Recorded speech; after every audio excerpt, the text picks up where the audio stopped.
Cabinet बैठक को लेकर कैलाश विजयवर्गीय ने कहा कि कैबिनेट बैठक तिरंगा यात्रा को समर्पित है। हम हर घर तिरंगा फहराने का प्रयास करेंगे और साथ ही हमारे क्षेत्रीय कार्यकर्ताओं के द्वारा हर घर तिरंगा पहुंचाने का काम किया जाएगा। वहीं इस बार 10 अगस्त भी खास रहने वाला है, क्योंकि लाडली बहनों को 1250 रुपए की राशि के साथ ही 250 रुपए की राशि अतिरिक्त राशि रक्षाबंधन के उपलक्ष्य में दी जा रही है। ब्यूरो रिपोर्ट में संपन्न हुई है।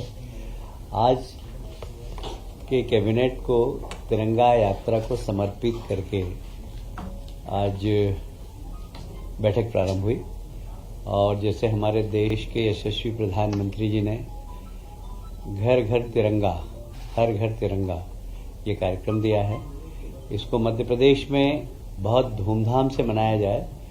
आज कैबिनेट में इसकी चर्चा हुई है और तिरंगा यात्रा भी साथ में निकलेगी। 9 अगस्त से 13 अगस्त तक हर पंचायत तक तिरंगा यात्रा निकले और हर घर में तिरंगा झंडा लगे। झंडे की व्यवस्था के लिए हमारे सारे जनप्रतिनिधि प्रयास करेंगे और सरकार भी इसके लिए प्रयत्नशील रहेगी। आप सभी जानते हैं 15 अगस्त हमारा स्वतंत्रता दिवस है और स्वतंत्रता दिवस को बहुत धूमधाम से मनाना चाहिए। नई पीढ़ी में यह एहसास होना चाहिए कि स्वतंत्रता हमको बहुत सारे बलिदानियों के कारण प्राप्त हुई, तो उन बलिदान स्वतंत्रता संग्राम सेनानियों के प्रति अपना आदर समर्पित करते हुए हम इस 15 अगस्त को मनाएंगे और जितने भी क्रांतिकारियों की प्रतिमा है उनको सजाना, उनको धोना, अभी जीवित स्वतंत्रता संग्राम सेनानी है, लोकतंत्र के सेनानी, उनका सम्मान करना, ये सब इस कार्यक्रम के अंतर्गत होगा। 10 अगस्त फिर से बहुत महत्वपूर्ण है। हमारी लाडली बहनाओं को 1250 तो मिलेंगे ही, पर साथ में राखी का उपहार 250 रुपये और मिलेगा। इस प्रकार 1500 रुपये मिलेंगे और इसमें सरकार का लगभग 1900 करोड़ की राशि एक बटन दबाने से हमारी प्रदेश की बहनों के खाते में जमा हो जाएगी। हमारे जितने भी आदिवासी छात्रावास से, अनुसूचित जाति जनजाति और पिछड़े वर्ग के छात्रावास हैं, ये छात्रावास की सुविधाएं अपग्रेड हों, इसके लिए माननीय मुख्यमंत्री जी ने आदेश दिए हैं। एक कुछ अधिकारियों की टीम बनाई और सारे प्रदेश में जितने भी इस प्रकार के छात्रावास है उनकी सुविधा अपग्रेड करने के लिए क्या क्या किया जा सकता है उसकी एक रिपोर्ट भी मंगाएंगे और उसके लिए बजट से उनकी राशि भी प्रदान करेंगे। आज एक और महत्वपूर्ण घोषणा है। आप सभी जानते हैं कि हमारे प्रदेश के यशस्वी मुख्यमंत्री डॉक्टर मोहन यादव जी ने जैसे ही शपथ ली थी और शपथ के बाद किसानों की एक सबसे बड़ी समस्या होती है सीमांकन, नामांकन, इसकी बहुत बड़ी समस्या थी। उसको पहले उन्होंने 1 महीने का समय दिया था, इस बार फिर 1 महीने का समय दिया है और बहुत सारे नामांकन बंटवारे के जो प्रकरण है वो एकदम निराकरण हो रहे हैं। अब साइबर तहसील चालू करने का भी निर्णय हो गया है। अभी तक नामांतरण की प्रक्रिया में, बंटवारे की प्रक्रिया में 75 दिन लगते थे। जैसे ही ये साइबर तहसील पूरे प्रदेश में चालू हो जाएगी, ये 25 दिन के अंदर, 30 दिन के अंदर सारे प्रकरणों का निराकरण हो जाएगा। आप सभी जानते हैं कि भगवान कृष्ण ने शिक्षा उज्जैन में ग्रहण की थी, संदीपनी आश्रम में, और मध्य प्रदेश से उनका बड़ा रिश्ता है। यहीं पर सुदामा जी की और उनकी मित्रता की गाथा, वो गांव भी हमारे उज्जैन जिले के अंदर ही है और इसलिए जन्माष्टमी बहुत धूमधाम से मने और इसके लिए जनता से भी आग्रह किया है, कार्यकर्ताओं से भी आग्रह किया और कई स्थानों पर शासन में भी कार्यक्रम होंगे जन्माष्टमी पर। बहुत धूमधाम से जन्माष्टमी मने, उसके लिए माननीय मुख्यमंत्री जी ने इच्छा प्रकट की है। रक्षाबंधन पंचायत स्तर तक हो, हमारी बहनों के बीच में जाएं हम और रक्षाबंधन का पर्व मनाएं, आपस में एक दूसरे के चर्चा के माध्यम से सुख दुख का बंटवारा करें और रक्षाबंधन भी बहुत धूमधाम से मनाने का निर्णय लिया गया है।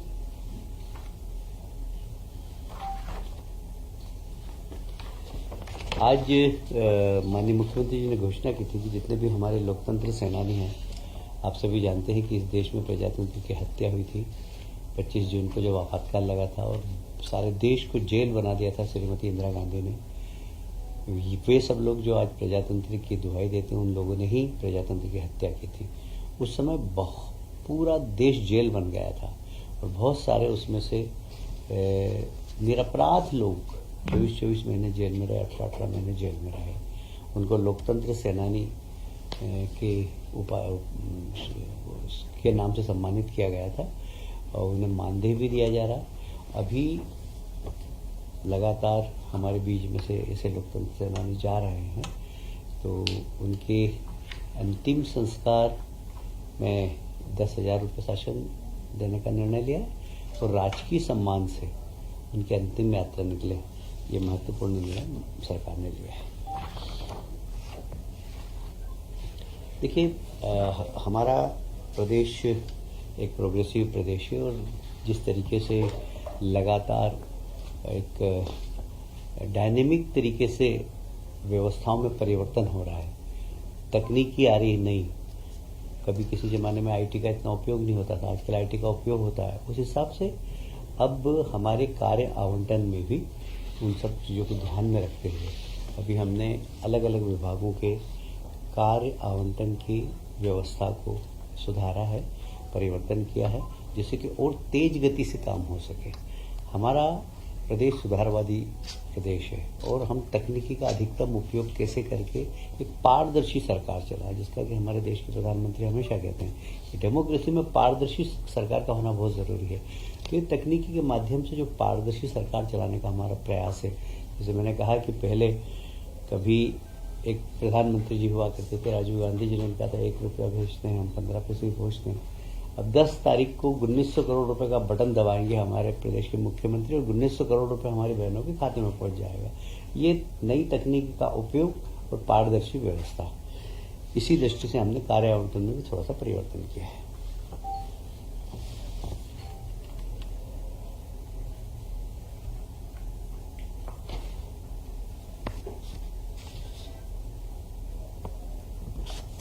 अभी आप जानते हैं कि मैंने जैसे कहा कि नई तकनीकी, अब ई कैबिनेट, इसमें हम पेपरलेस व्यवस्था चाह रहे हैं।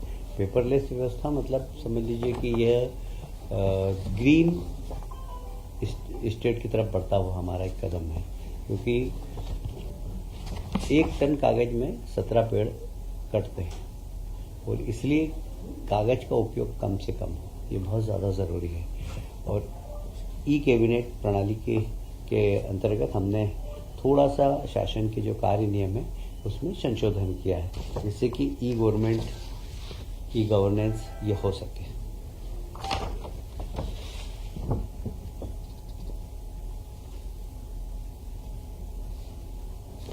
आप सभी जानते हैं कि किसी भी देश के लिए बजट एक बहुत प्रमुख होता है। हमारे यहाँ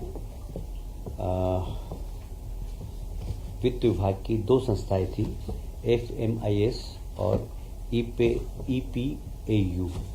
ये इकोनॉमिक पॉलिसी इनपुट देने का काम करती थी। कुल मिलाकर बजट अच्छा बने, बजट आधुनिक तकनीकी से बने और इसलिए दोनों संस्थाओं को मिलाकर एक है जी हाँ PMU के गठन का अनुमोदन किया है। इसमें हम पदों की संख्या का सृजन किया है, साथ ही कुछ इसमें एक्सपर्ट भी हम कॉन्ट्रैक्ट बेसिस पे रखेंगे, जिससे कि बजट और अच्छा बन सके, आधुनिक बन सके, पारदर्शी बन सके, प्रोग्रेसिव बन सके। और साथ में सरकार के बजट की व्यवस्थापन का, कई बार हमें लोन लेना है, लोन लेने के लिए क्या क्या हमें सावधानियां रखना है, ये सब गाइड करने का काम ये PMU करेगा, वित्त विभाग। तकनीकी शिक्षा विशेषकर रीवा के लिए एक निर्णय हुआ। वहाँ पर पॉलिटेक्निक कॉलेज है, 2 ही ब्रांच थी वहाँ पर, वहाँ कुछ ब्रांच बढ़ाई गई है, क्योंकि वहाँ अब हमने प्रदेश में भी हम सारे ही पॉलिटेक्निक और आईटी की एक बार फिर से समीक्षा करेंगे, जहाँ जिस प्रकार के रोजगार की आवश्यकता है उस प्रकार की ट्रेनिंग देना। जैसे मैं बात करूं अगर पीतमपुर में ऑटोमोबाइल का क्लस्टर है, तो वहाँ पर आईटीआई पॉलिटेक्निक में उस प्रकार की ट्रेनिंग दी जाए। यदि रीवा की हम बात करते हैं तो रीवा में सीमेंट इंडस्ट्री, तो सीमेंट इंडस्ट्री की आवश्यकता क्या क्या है उस हिसाब से उनको ट्रेनिंग दी जाए। ऐसे ही जैसे विदिशा में हमारे यहाँ कुल मिलाकर टेक्सटाइल का हब बन गया है, तो टेक्सटाइल में क्या आवश्यकता है उस हिसाब की ट्रेनिंग हमें पॉलिटेक्निक में और आईटीआई में दें। इस प्रकार के ऊपर माननीय मुख्यमंत्री जी ने आज कैबिनेट में निर्देश दिए हैं। जेल, ये बात सही है कि जेलों में सुधार लगातार चल रहा है। आज मुख्यमंत्री जी ने फिर से कहा है कि वहाँ पर सांस्कृतिक आध्यात्मिक गतिविधियों का केंद्र बने, साथ ही उनकी कौशल कला उसके ऊपर भी ध्यान दें। सागर का आज बड़ा उल्लेख हुआ। सागर के हमारे केदी भाई बहुत अच्छा उन्नत कपड़ा बनाते हैं, जो लोग बिल्कुल लाइन से खरीदते हैं उनके यहाँ, और लगभग पूरे प्रदेश में जेल के कैदियों के द्वारा उत्पादन से लगभग 4 करोड़ से अधिक की राशि का लाभ भी हुआ है।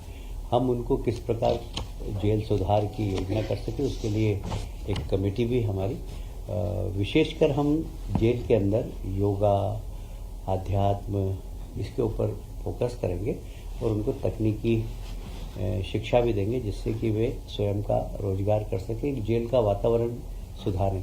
इस दिशा में आज निर्णय लिया गया है। कुछ नई जेल भी बनाने का निर्णय हुआ है।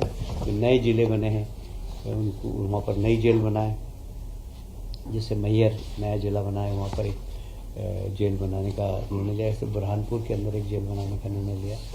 तो जेल की व्यवस्था भी सुधरे और वहाँ पर कैदियों के साथ उनको ट्रेनिंग भी मिलेगी वो निकलने के बाद बाहर आए।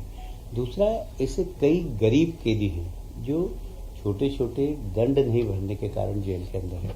बहुत ही संवेदनशीलता के साथ हमारे मुख्यमंत्री जी ने कहा है कि उनका पैसा हम भरेंगे और उन कैदियों को रिहा करेंगे। और साथ ही 15 अगस्त में भी अभी ऐसे कैदी जो ओल्ड एज के हैं, जिनकी लंबी सज़ा हो गई है, उनको भी मुक्त करने का निर्णय लिया।